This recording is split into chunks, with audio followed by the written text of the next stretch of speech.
Heute wird es richtig deftig. Es gibt ein köstliches Bierbaguette.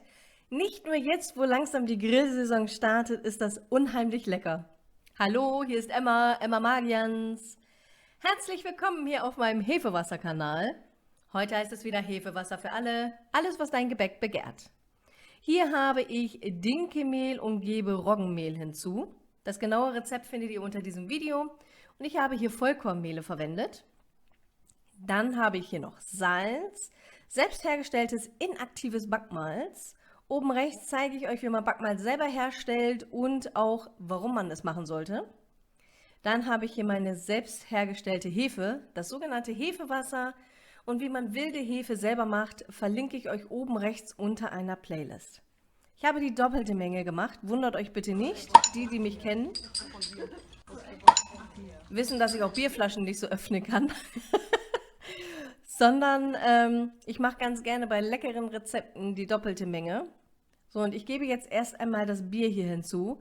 Doch ich hatte nur eine Flasche Guinness und ich brauchte die doppelte Menge. Tja, und dieses Video ist anders als alle anderen. Was kann ich dann jetzt tun?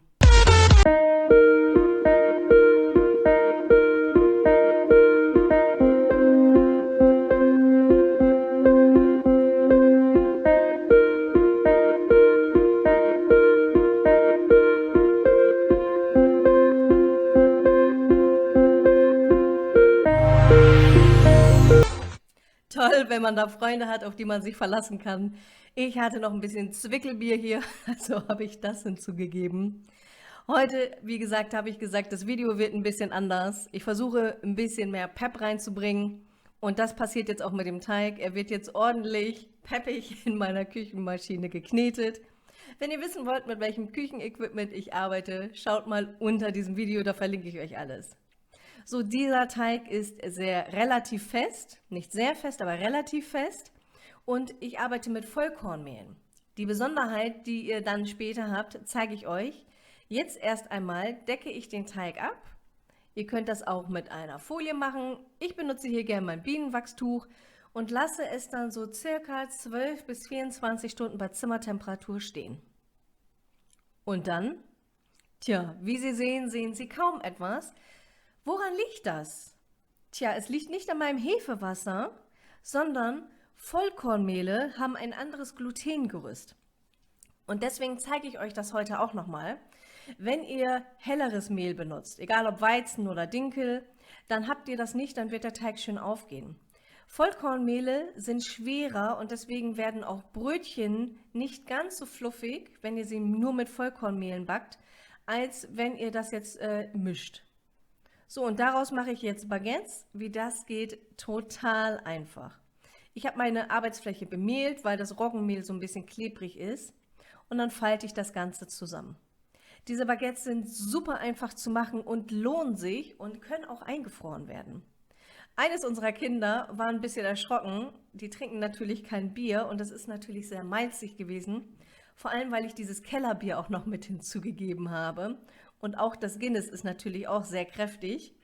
Von daher müsst ihr mal ausprobieren, ob eure Kinder das mögen. Wir Erwachsenen fanden das sehr lecker. So, hier habe ich jetzt meine Baguettes. Das eine ist ein bisschen dicker, das ist aber überhaupt nicht schlimm. Und hier habe ich von meinem Gärkörbchen, das war im Set mit dabei, so ein schönes scharfes Messer. Lohnt sich sehr, ich verlinke euch das auch nochmal unter diesem Video. Damit schneide ich das an, packe das auf ein mit Backpapier ausgelegten Backblech. So, und hier zeige ich euch nochmal so ein bisschen andere Variante. Ich gebe den Teig nochmal auf das Mehl. Das ist bei Roggenmehl auch tatsächlich sehr wichtig. Das schluckt so viel Mehl. So, und dann zerteile ich das nochmal in der Hälfte durch und dann forme ich das. Ich drücke das hier für ein bisschen auseinander, klappe das rein, hier an der Seite, so, nochmal dort. Dadurch sorge ich dafür, dass außen Spannung erzeugt wird. Nehme noch ein bisschen Mehl, es fängt an zu kleben. Wie gesagt, Roggenmehl frisst. So, und dann ziehe ich das so auf der Arbeitsfläche. Also ein bisschen anders als das andere, da habe ich es ja einfach gerollt. Man kann es auch so ziehen und dabei dann in die Länge bringen. Zum Schluss noch ein bisschen drehen. Guckt mal, wie es für euch am besten passt. Wenn da noch ein bisschen was offen ist, ist das nicht schlimm. Entweder lasst ihr dann die offene, rissige Seite oben, dann reißt es von alleine ein. Oder ihr zerschneidet es dann wieder, beziehungsweise macht da Schlitze rein, so wie ich das getan habe. Und auch dieses Baguette ist für mich in Ordnung. Das wandert jetzt auf das Backpapier. Ich lasse alle Baguettes nochmal so für eine halbe, dreiviertel Stunde ungefähr bei Zimmertemperatur stehen. Und in der Zeit kann ich dann nämlich den Ofen vorheizen auf 250 Grad Celsius Ober- und Unterhitze.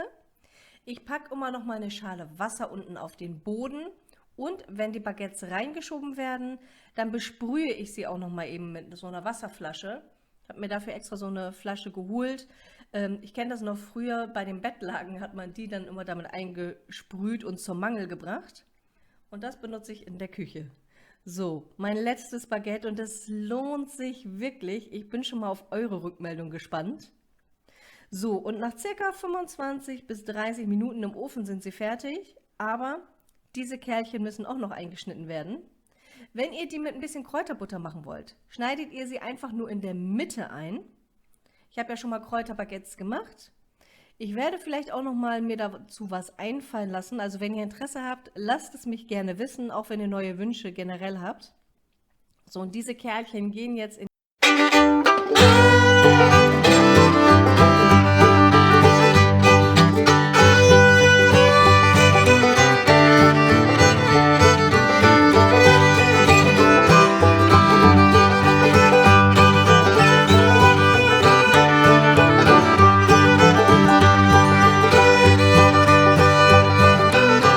dieses Lied geliebt. So, schwungvoll warten wir auf die Baguettes und hier sind sie. Guckt euch das mal an. Richtig schön knusprig, aufgegangen sind sie auch noch.